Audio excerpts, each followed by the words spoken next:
every podcaster thinks they have a growth problem, but most of them actually don't. They have a retention problem.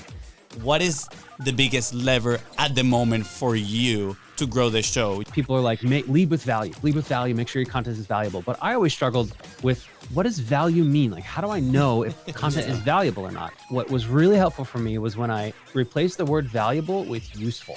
So is this useful? There's nothing more valuable than the experience of people asking you questions and then you're trying to answer those. And there's so much hidden value in those. Even if there's not a big show, say yes to that conversation, because you'll be very surprised on the value that comes out of your mouth when people frame questions in a different way. A lot of content is transfer of energy in a sense. And when people see it and they see that you're comfortable in being yourself when you're sharing your message, they're going to connect with you. The algorithm hack that I use, and that this is what I teach my clients, for identifying the right shows to be on is this.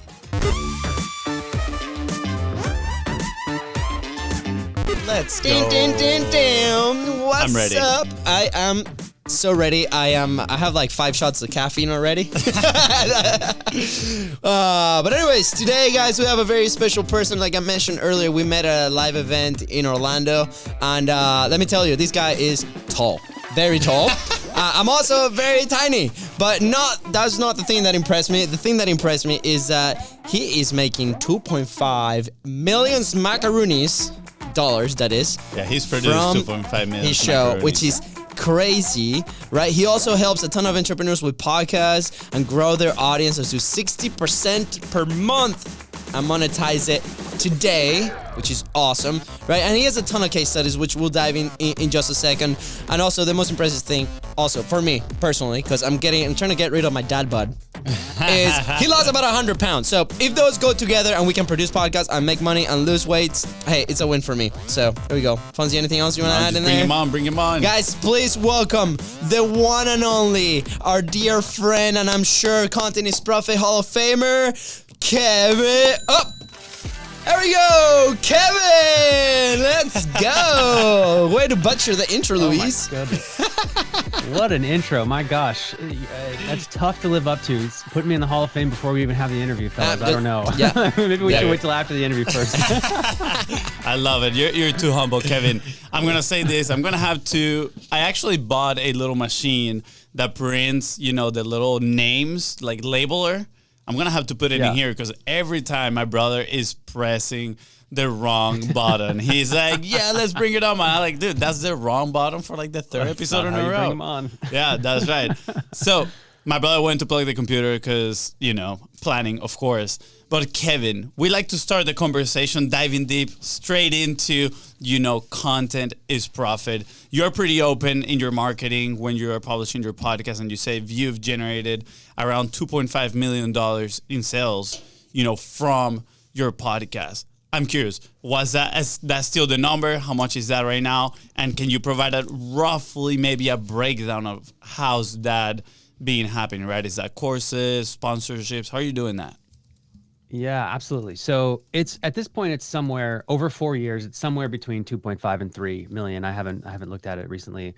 And the vast majority of that is through sales of my program, the Grow the Show Accelerator. So that program it's evolved a lot over the past 4 years, but it's a high ticket growth program. It includes, a bunch of stuff. It includes a course, it includes coaching, it includes community, it includes a bunch of done for you stuff.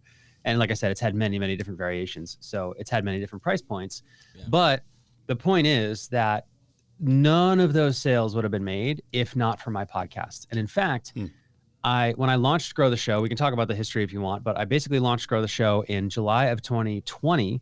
And I got 3 clients for this program. And at that point, it was $3K. So I was like, oh my gosh, $9K, holy crap, it's on. At that point, I hadn't launched the Grow the Show podcast yet. So it was just an accelerator program. And I was teaching people what I had achieved with my first podcast. I went 6 months around, but so 4 to 6 months. I didn't launch the Grow the Show podcast until October of 2020. So the time in between, I was on discovery calls all day long with podcasters trying to pitch them to hire me, right? And to join my coaching program. And over the course of that, 4 months, I took about 120 calls and 5 people joined. And it was brutal. I was so stressed out and upset about how terrible these sales calls were going. because everybody was just telling me to pound sand when I would say, oh, it's $3,000. I was getting tested for sleep apnea. I was that stressed. I could not sleep. It was just horrible. And it wasn't until I launched the Grow the Show podcast and did what I know how to do and hooked up content to that business. That was the inflection point. And within 3 months after launching Grow the Show, the business was doing $40K per month, and it hasn't looked back since. So the lesson in there is that I was trying to sell without content. It was brutal. I was getting medical tests because it was so horrible. And then my girlfriend was like, "Why don't you launch a podcast about this?" And I did. And that is when things really started to take off. Wow. What an amazing girlfriend, first of all. I hope you hire her or something to give her some, referral money in there. But Kevin, we have parallel stories until, the girlfriend talk and Katie told me, go get a job. And I ignored that completely. Kevin, nice. Thank you for, how open you're with this. And, when you talk about attaching the content to the offer, of course, you're starting to bring people that are qualified, right? People that are finding you because they want to grow their show, right? They already have that podcaster in them and they know what their objectives are. I'm curious, in contrast, how you were getting the people to talk to pre-grow the show, and then how are you getting the people to talk to post-grow the show? Yeah. So before that, I was doing email and LinkedIn outbound. So I was one of those dudes on LinkedIn that would send you a DM and be like, "Hey, just looking to connect." And then as soon as you connect, pitch mode. Looking back, I wish, don't do it anymore. But that's what it was. And also the thing with podcasting is every podcast has a public email address. And so I would just go get them. I had a virtual assistant helping me, and I was just reaching out to literally thousands of podcasts per day and getting about 6 to 12 discovery calls per day. Now, what I didn't understand then is that, there are certain types of podcasts that I am best suited to serve that I am best suited to grow. And also just like it makes sense financially for them to hire a high ticket podcast coach. I didn't understand that at the time. So a lot of the folks that I was talking to weren't, they were hobbyists, side hustlers, nothing wrong with that, but it just doesn't make financial sense to invest that much where they were at. And so the big difference was, in my outbound at that time, in my cold email and cold DMing conversations, I would send people to my calendar and they would book a call and then we would chat and I'd say 3,000 and then they'd tell me to pound sound. But then once I launched the Grow the Show podcast, I switched it, and I don't really do this anymore, but I continued doing outbound. But instead of telling people to book a call with me, I told them to check out my show. I said, "Hey, I just launched this podcast. You are exactly the type of podcaster I want to serve with it. Every episode teaches you a lesson on how to grow and monetize. Are you interested in the link?" Then people would start listening to the show. And then after listening to several episodes, then they would be like, "Hey, can we chat? I would love to work with you." Yeah. Question. You mentioned, I put here the switch pitch, because obviously, we've been in a place also with outbound DM and different things, and it feels dirty. It I'm telling you, man, it's so awkward. And we found different ways to connect, and then we have a Facebook group that, we were very engaged with for a while, and then we connected with them. And then we also launched kind of like a mini show on the site called Content Bites, which is not live anymore, but we had these conversations and just trying to get into those conversations with people that are like, how can we continue to serve you, right? And on our side, it's more on a production service type of deal. We're about to go into, people have been asking, like, how do you guys do what you do, right? So maybe the teaching side will start very soon.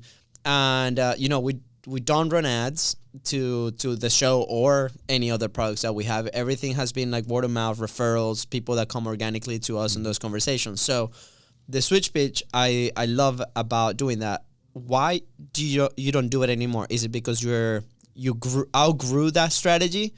And then with that question, somebody that's in that position, right, that might be starting out, limited resources in a sense, would you recommend doing that with their show to, I guess, show what you're all about and then move them forward? Or is there something different that you would do today?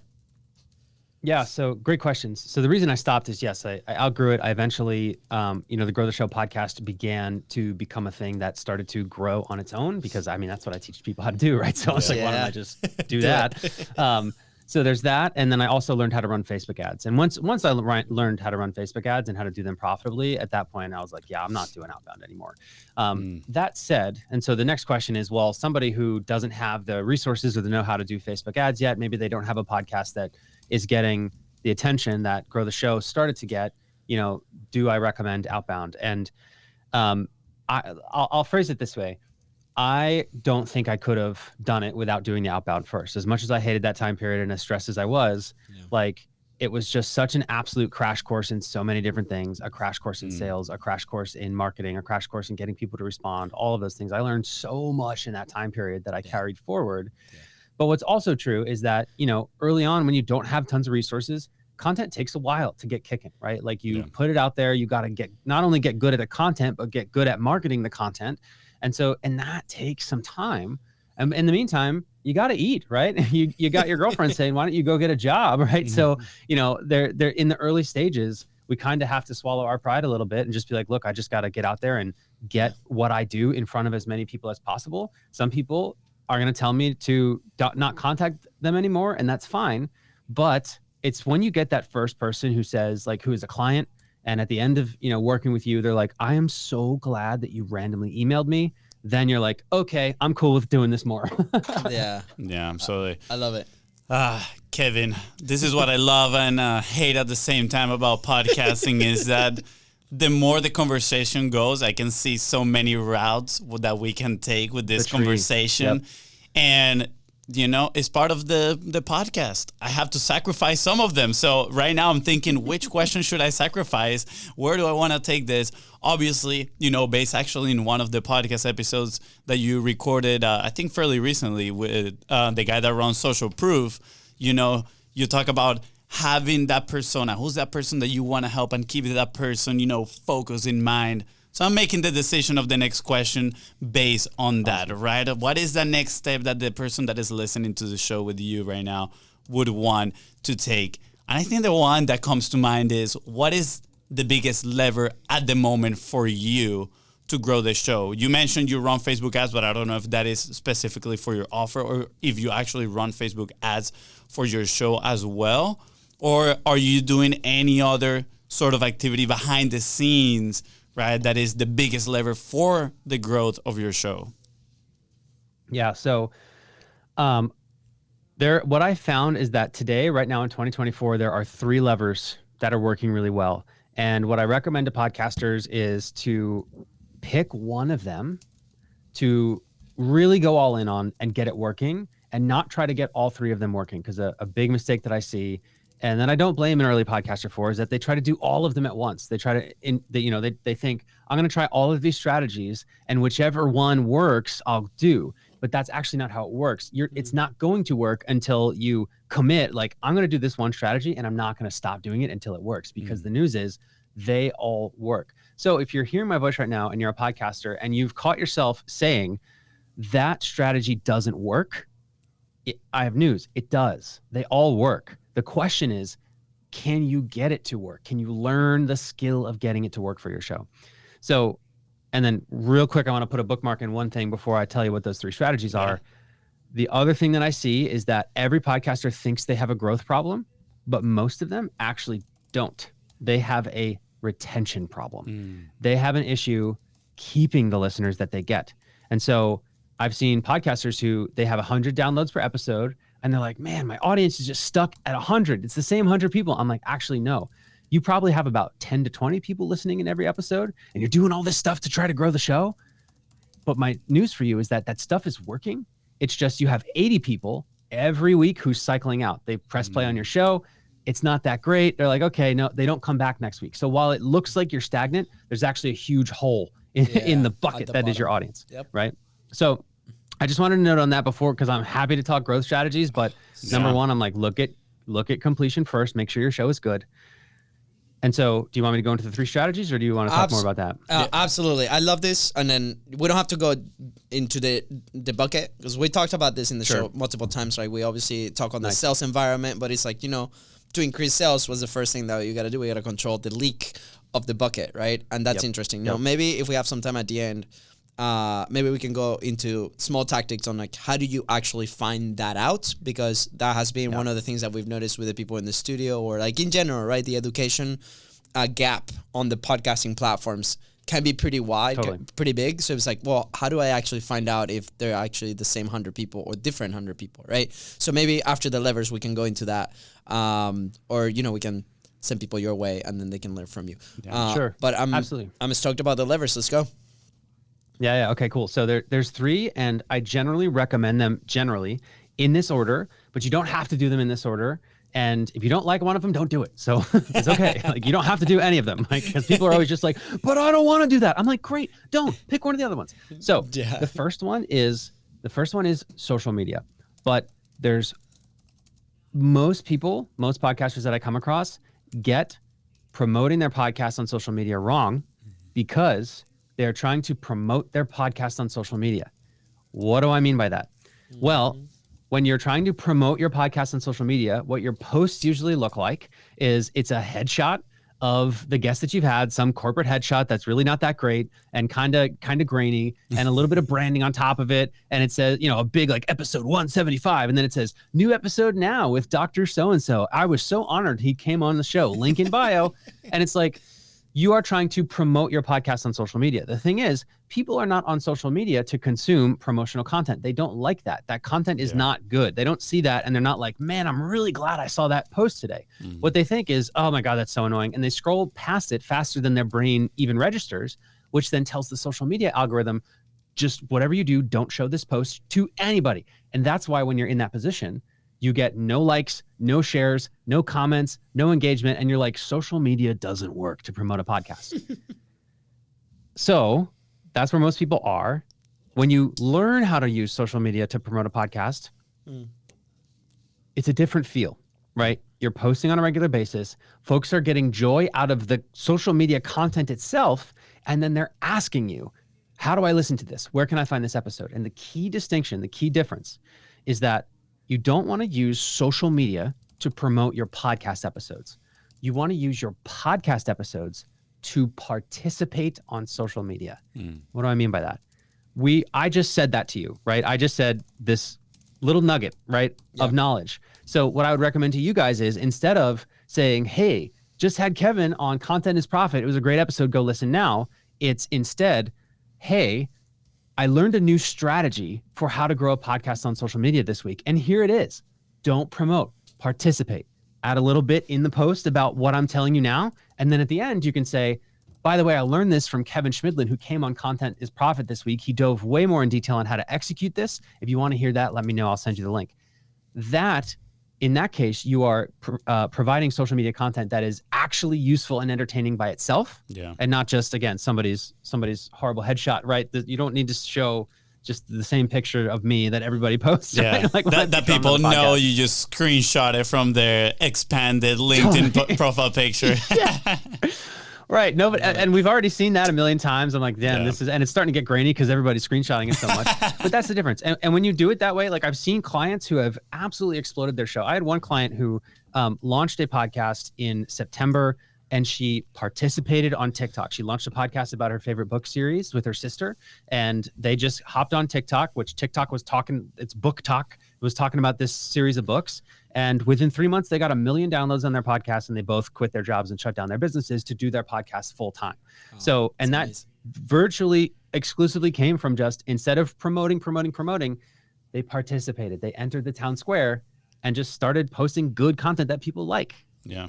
So good. So good. I like lever 1. First of all, I'm going to say all this aligns a lot with our belief on you got to find your own how. Like you mentioned, right? People are promoting their own strategy and they're like, this is the one strategy. It's like, no, probably all strategies work, but you got to find your own. And I love strategy 1, which is, that big one, first lever, participate over promoting. Be a part of the conversation, leading with value. I think that is cliche in a way at this point. Maybe people that haven't been in social media for that long, they might not have heard it as much, but people that have participated for a while in many conversations, you probably heard it. Lead with value, value, value. And everybody says it for a reason, because people want, to consume content that is going to be valuable for them, right? They want to be part of a conversation. I'm gonna add in there. I think adding a little bit of your own personality, right? If you're a little bit funny, doesn't necessarily have to be super high energy. It depends on what you are, because people relate to that energy as well, right? We share here that a lot of content is transfer of energy in a sense, and when people see it and they see that you're comfortable in being yourself when you're sharing your message, they're going to connect with you. So adding that participation with your own energy, I think, is huge. Yeah. I relate a lot because we were those guys that would post like the podcast cover, in blue and orange. And at the time was a problem of the brighter the color, the more people will get. We're like upside down, all this stuff. But at the same time, I think it was a capacity issue at the time, right? We didn't have a team, and it was more like, hey, we kind of have to put this out there because, it's the little promotion that we can do. So I will encourage people as they look at their processes, right? Account for that promotional time and also account for some participation time, please. Participation, creation time, right? At the end of the day. Yes. So an example, and this is coming from our own feedback on specifically LinkedIn, is something that I personally am trying. So for every podcast that we do, there's a few clips that go out in video form for vertical form, but that clip is transcribed, and then the process that we have now is like that goes to AI. We have a series of prompts that shape it, version 1 of like how this as an individual idea would look like, right? Somebody giving value, and then this is something. And then it goes through me, and then I update it with like my own wording and like reshape it to like how I want it, the final version. Then that text version, I've been posting it on LinkedIn. I haven't been as consistent as I would like it to be. So it's been like 1 week really good, 1 week really bad, 1 week really good. And it's part of the testing that I'm doing with my own personal flow and the team. But it's been incredible because they're presented as individual value points. That specific example is text. And then we tag the people that we learned that from, and we established conversation. So at the time of this recording, yesterday we posted one with Carly from HubSpot, and it was incredible. Right? And it has been the most traction and growth that I've seen personally on LinkedIn, right? And then it will translate into the download of the episodes, which is amazing. So as you're telling this, I'm like, oh, good. After 4 years, I finally got to that point. We should have had Kevin 4 years ago on the show. So I appreciate you, man, for putting it so clear. And I just want to encourage people to start trying that out and be like, okay, how can I account or shape my day or my team to be able to produce and create and participate on social media, like you were saying? Yeah.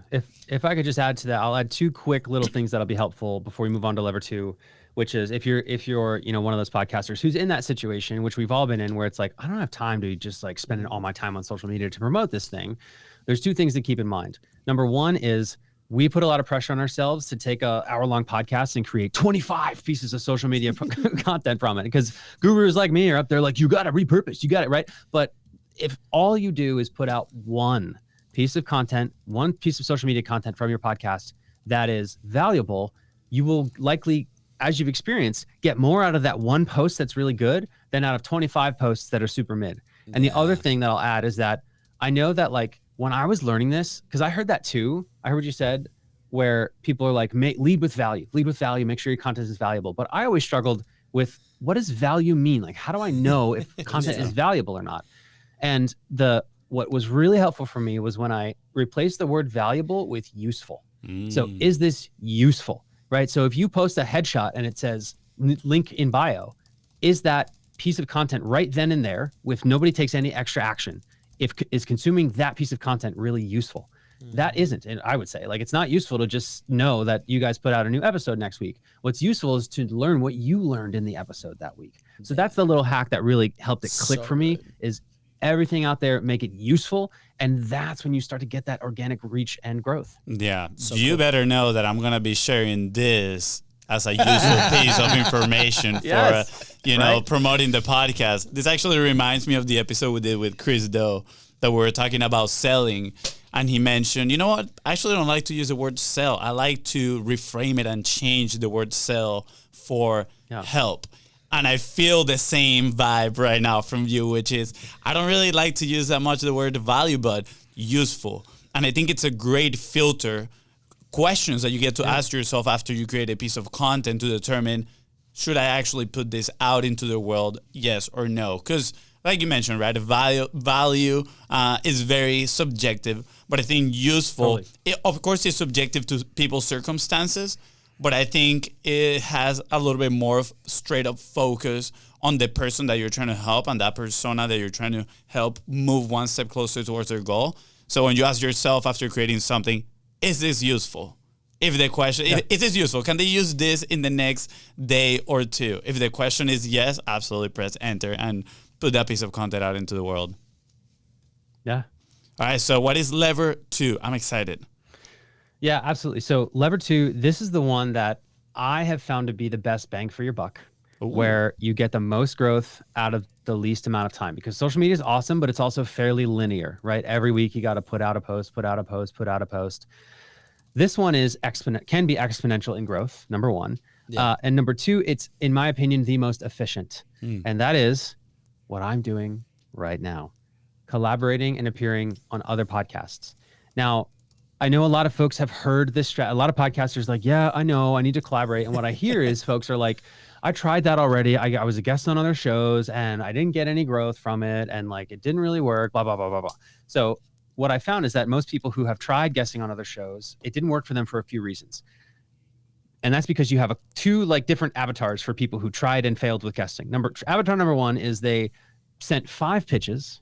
They got 1 acceptance. They showed up on 1 other show. That show did not have any listener base, right? That was another podcaster that has no audience. So they appeared on that 1 show, nothing happened, and they said, this doesn't work. Not true. The other person who said that didn't work is the spray and prayer. I'm sure you guys have gotten a bunch of ridiculous podcast pitches for your show. Yeah.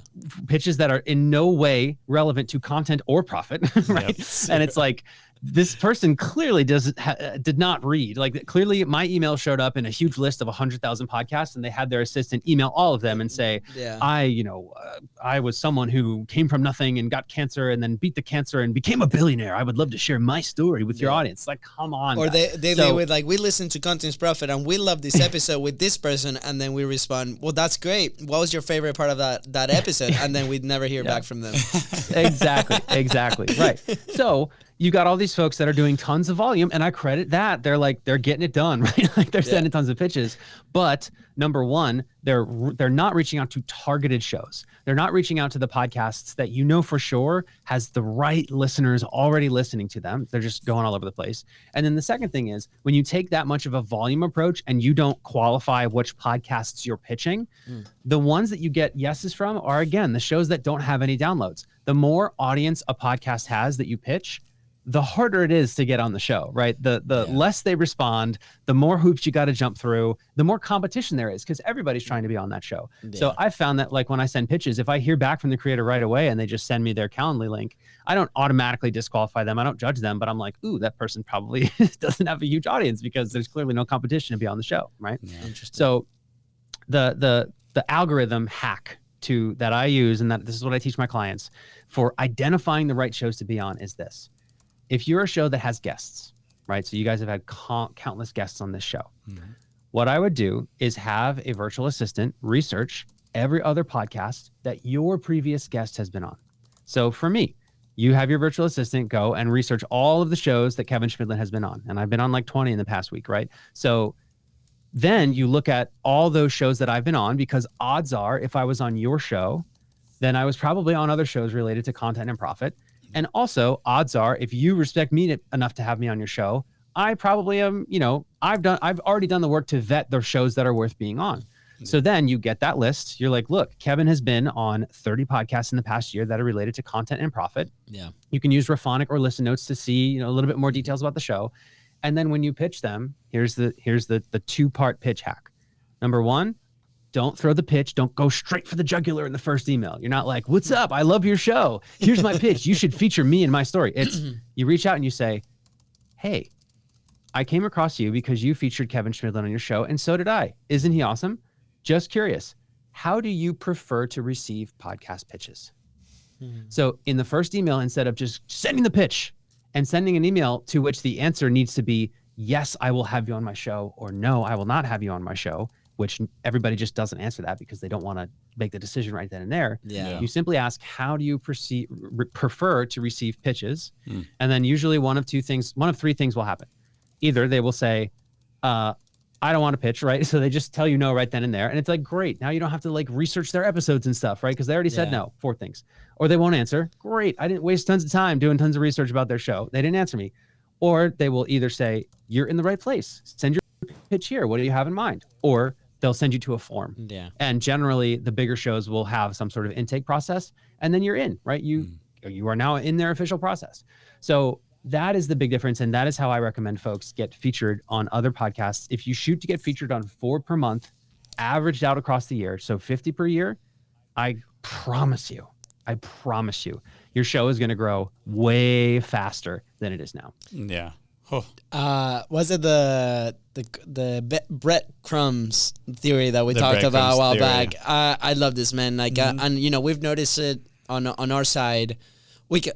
By the way, full disclosure, in all these levers, we can do better. Always. CBB can be better. Me too. 100%. And, you know, the second we joined Podmatch with our great friend Alex, I immediately got so overwhelmed. We got about like 100 pitches on both sides for people to be on the show and then for us to be on theirs. And it was like very overwhelming. I don't know what it was. I think it was my brother's picture that was there. It's like, oh my gosh, like he's so handsome. Let's do it. But it's also, you know, I'm more the logical side. It's like, okay, how can we ensure consistency on this? And I go back to the things that we talk about every single day, capacity. And I love that you mentioned, it's not that you have to do 12 a month, right? Start with 1 a week. Like, what's the block of time that you're going to do this? Instead of, you know, spraying and praying with these big platforms that you'll find every single show in the platform of the earth, that can be super intimidating. It's like, hey, go to the people that you already know, that you have a connection with. There's a link, right? There's something there that we can grab onto and develop that relationship. And that has been, I mean, Content's Profit, you know, knock on wood, has been purely referral, whether that's an event or somebody else that came in here and be like, hey, we know your energy, we know your thing. This is a great guest that you guys can have. And that has been super beneficial to not having to go find those guests, but at the same time generate opportunities from the people and the relationships that we engage with on the show. I'm gonna add a layer to that, which is the value in the relationships that you already are creating, right? So, for example, now, since you're officially in Content's Profit, we're homies, right? So potentially we can see that you've been in somebody else's podcast that we might be interested in, you know, being part of. And we can reach out to you and we can be like, hey, Kevin, we know that you've been on this podcast. Is there a possibility we can get an introduction? And that is so powerful because now, obviously, any gatekeeper that they may have, you're, you know, skipping through them and going straight into a conversation. And I'm going to be clear. They might still... You say gatekeeper or gatekeeper? Gatekeeper. Okay, good. And they, you know, at the same time, like, they might be like, hey, look, it's not a fit. That doesn't necessarily, again, the fact that somebody's going to make an introduction for you doesn't necessarily mean that you're going to be a part of their podcast, but is an easier in, right? Lean into the relationships that you are building, especially if you have a show where you're bringing guests on. For example, that is something that we can definitely do better, which is, you know, keeping track of all the relationships that we have created through the podcast. There's some of them that we have incredible relationships we're very close to. There's some that, you know, maybe have been put a little bit in the back burner, but we definitely need to do a better job at nurturing those relationships. Yes, do you do that? I'm curious. You definitely do. Totally. So, I mean, it's true. Like some of the big, and I've noticed a 80-20 in effect, and really it might even be like 95-5, meaning like 5% of your podcast guest appearances get you like 95% of the results. Because when you land on a really big show, that for a lot of shows becomes an inflection point. Yeah.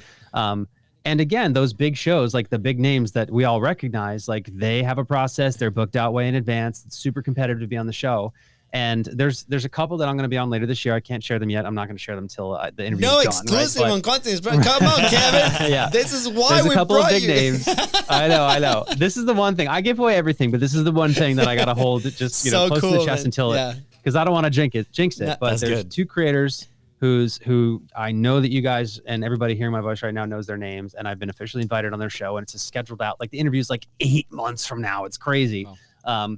And like those, I've been working on those for 4 years. Yeah. So, but I know that those 2 appearances, now you got to be careful. You got to manage expectations, but I know for a fact that those are going to be some major inflection points for my audience, because these people have so many listeners that it can make a huge difference. So my point is, take the long game. Like it's just, that's why I say, look, every month, send some pitches, set up some chats, set up some interviews next, and just keep doing it a nice steady pace that you can maintain consistently as long as you're podcasting. Before we go into the third lever, I want to acknowledge the hairstyle. It's pristine, bro. It's pristine. That's also great.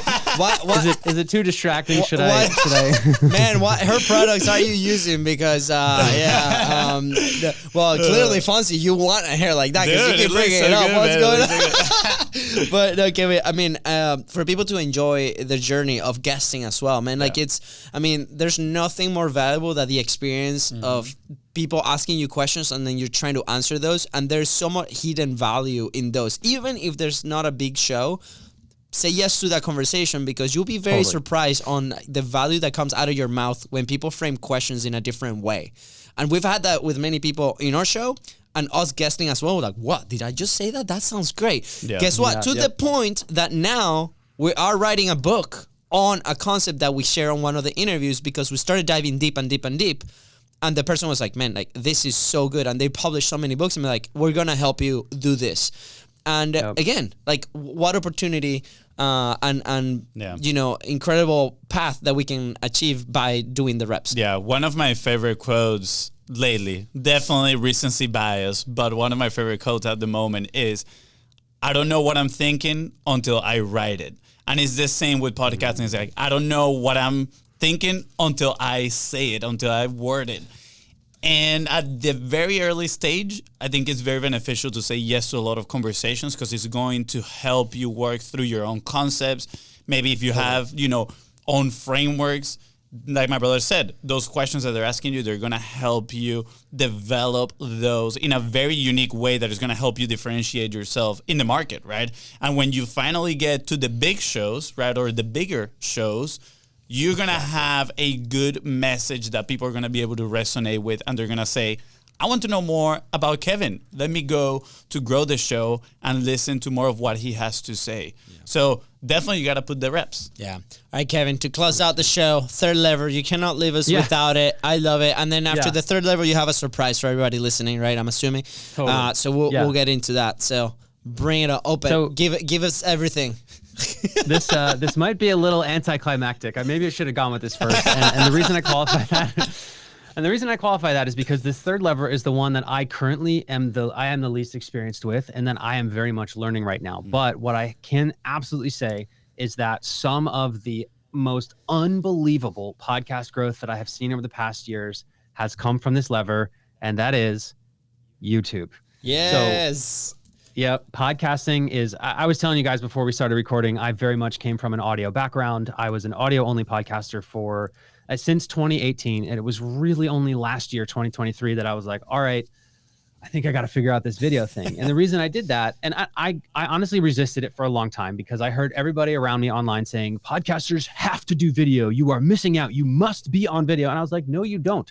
I know so many shows, so many amazing podcasters who are audio only. Right. And that's still true. Like, I still believe in that. I am not saying that everybody has to be on YouTube. And if you're one of those people that's like, F you, I don't want to do YouTube, I'm like, yeah, F me, don't do YouTube. You know what I mean? Like, okay. However, if you're curious about it, if you're interested in doing it, and you're willing to learn a new skill, lighting and camera placement and titles and thumbnails and editing and keeping visual attention, like, if that stuff is all interesting to you, it's a lot, right? Yeah. If that's interesting to you, then I highly recommend it, because I just think that it's going to continue going in this direction. So that's what I have to say about it. I love it. And again, like we go into these conversations on production every single day, right? And there's like levers to it and levels. And if you have a team or no team, or if it's you, and these are things to consider. And if you have questions, please feel free to reach out. That's what we do, and we can help you navigate through that as well. But it could be as simple as, like you said, the right camera, the right lighting, right, and the right environment. I have a very important question. Do you sit in the chairs that you have behind you? I've not. My dog does. Oh, there we go. They're both my dog chairs. Literally, I'm in here all day, and she just all day long switches between the two of them. That's perfect. hilarious. By the way, for those listening, please go ahead and watch the video on YouTube because the set is amazing, right? And obviously that was me joking, but I see these incredible sets, and in my head, I can't help to wonder, Mike, is that an actual like functional set that people use, or they do it for the video? And I don't care what they do, but I'm always curious. Anyways, but I feel like that would be a cool set there for in-person conversations that you might have. Yeah, you you're know? right. Somebody might be Totally sitting on could one do side and then have like a 3-camera setup going on. yeah. Definitely something cool in there. Can I add something real quick? Sure. I recently saw a picture of you with Jay Klaus, who's also part of the HubSpot Podcast Network, and also watched one of your YouTube videos. And I actually sent it to my team. I was like, this is the guest that we're going to have on the show. Look at the intro. I would love for you guys to give me a breakdown of what you see of what he's doing on the intros. Your intros, now that when I saw it, I was like, ooh, this is fairly similar in a way in structure to Jay Klaus. So I can see maybe you've gotten either some feedback, he's his friend, you guys have shared information in there, or maybe you've gotten some sort of inspiration from him. But I absolutely love those hooks that you were creating in there. Absolutely amazing. And I think that is a big part of the game in YouTube, right? We've talked about it before, asynchronous effort, put more of the effort on the parts that most people consume so you can retain them for the long term. And in saying retention, right, this is kind of breaking my heart because, you know, back at the beginning, we talk about I got to pick my questions. I got to sacrifice some. And I really wanted to talk about retention, right, on podcasting. But I'm going to leave it as we might have to bring you for part 2 to talk about retention because I think it's a whole different level. Also, when I was listening to your podcast, I thought to myself, I've thought about starting a podcast called The Creative Process where I dive deep into how people create. How do That's they not the name you said. create their craft? Yeah, that's one. You That's say one. Content Playbooks. Content Playbooks is a different one. Okay. I've had too many ideas. Oh, man. But the creative process is more to understand the artist behind their craft. And when I heard your podcast, I'm saying this guy is an artist. You produce some real good quality content. We told you at the beginning, it's like, dude, this is like some NPR stuff, even better. Yeah. So I do want to invite people that are listening to Content's Profit today with Kevin to go and listen to Grow the Show. If you haven't, if you have listened to Grow the Show, go back and listen to it again. It's absolutely amazing. And if I ever launch the creative process, I'm going to be definitely calling you so we can have a conversation on how do you create these masterpieces because they are immersive and they are really, really good. Yeah. So Kevin, you're go ahead. Oh, sorry. I was just gonna say that means the world coming from you guys. You guys know content, so that's just really high praise. Thank you. So man, anytime we're very fortunate. I'm very grateful that you're here sharing your secrets. I saw your presentation; it's so good. I want to encourage everybody to click the links right below. You have a surprise for us. Mm-hmm. I saw your presentation on Capture Audience Live. It was so good, blew my mind. It's the things that everybody tells you to do and nobody does, and then you made it so simple, and you're like, oh my gosh, I gotta do that. And so we're putting the pieces in place on our side internally, but I will highly encourage everybody listen to what Kevin says and tell us what's the surprise. Yeah, so you're absolutely right. It was a blast when I presented at Capshovians Live in January, and I hadn't done a presentation like that in so long, and I was like, I need to do more of this. I could just see people in the audience getting it, and I was like, wow, this method of delivery is great. So with that, I'm excited to announce that April 1st through the 5th, I'm doing a live remote summit. It's called Grow the Show Live. It's going to be 5 days. And each day we're going to dive deep into what I call the podcast ladder, which is the 4 things that you need to know in order to have a thriving, fully grown, monetized podcast. And so we talked about level 3 of the ladder today. We didn't really talk about levels 1 or 2 or 4, but the live event's going to go deep into it. It's going to be real immersive, lots of interaction with me. And so, if anyone listening wants to check it out, buy a ticket. You can go to growtheshowlive.com/CIP, which stands for Content is Profit. Grab a ticket and I'll get to meet you there. Dude, so good. So amazing. We're going to be there for sure. We're going to tell everybody in the studio to go there. Hopefully they'll join us. We'll be like, Be like, no, you have to be there. If not, you cannot record in the studio anymore. We're going to run out of business or you're going to get a lot of business. Either or. But no, we'll see what it is. Yeah, we'll see what it is. No, but Kevin, dude, I'm super stoked that you came to the show. Very grateful. Again, part 2 for retention and many other things, to come. And good luck to you, all your guesting. And as soon as those big shows go out and announce it, let us know, man. We'll, spread the word too with the community. I'm sure like this was packed with value and actionable items. So what's this useful, Fonzie? Yeah, absolutely. Okay, I have one last question. One last question here for very selfish purposes. Yeah. How would you promote this episode? So what I would do is I would first of all make a post that's super useful. You can pick the social media piece that we went into. You can pick the podcast pitching framework. You don't have to do everything that I've said. And I would make a text step 1, step 2, step 3 post. I would have some sort of media attached to it. So either a video of me talking about it or an image, right? And then I would, here's the most important part, tag me in it. Because when I, as the guest, see that you've posted something that's not only makes me look awesome, but is actually useful, I will absolutely reshare that with my audience. But what I won't reshare is another post that's just like, go listen to this episode now, because I know my audience isn't going to like that. So that is how I would promote this episode on social media.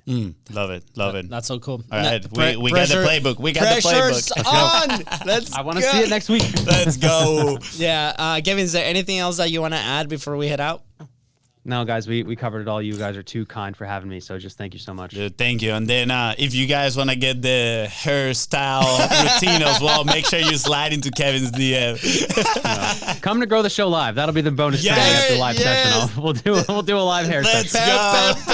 All right, guys. With that said, thank you so much for tuning to the Content Dropping Podcast. Go ahead and follow the show in your favorite podcasting platform and on social media at Biz Rose Co. That is Ryan. If Kevin here help you move 1, 2, or even 3 steps closer towards your goal, please don't forget to share this episode and leave a 5-star review. See ya.